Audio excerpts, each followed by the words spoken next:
नजदीक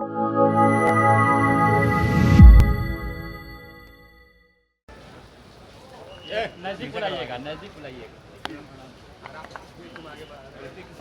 सर बीच में आ जाइए। सर कश्मीर में सरकार बनने के बाद से दूसरी आतंकी हमले हुई है, सर कैसे देखते हैं इसको? सर 370 की बात करते हुए उमर अब्दुल्ला गाइड खत्म है, लेकिन क्या उसका रिएक्शन है ये? अब ये उसका रिएक्शन है नहीं है, पर जिस तरीके से ये हमला हुआ है ये चिंता की बात ज़रूर है। केंद्र सरकार की भी नज़र इसके ऊपर है, पर जिस तरीके से नई सरकार के गठन के तुरंत बाद इस तरीके की घटनाएं वापस से शुरू हुई हैं, ये कहीं ना कहीं सवाल खड़े करती है।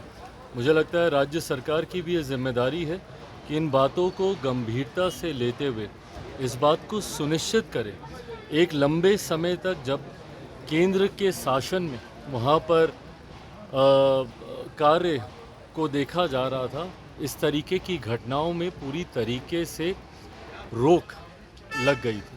पर पुनः अगर ऐसे हमले हो रहे हैं, ऐसी घटनाएं घट रही हैं, तो ये चिंता की बात है और राज्य सरकार को भी गंभीरता से इसको देखने की जरूरत हरियाणा है। में सर आप रिजर्वेशन में अलाउ कर दिया गया है हरियाणा सरकार के जरिए से।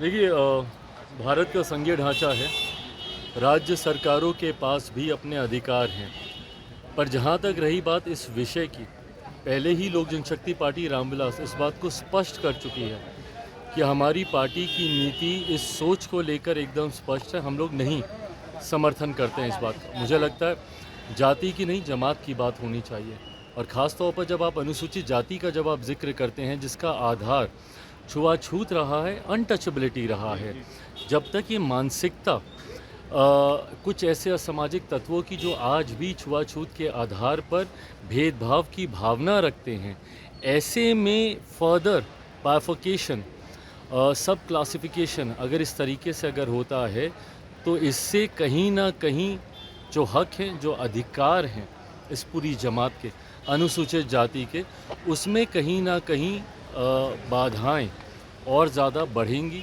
परेशानियां और ज़्यादा बढ़ेंगी।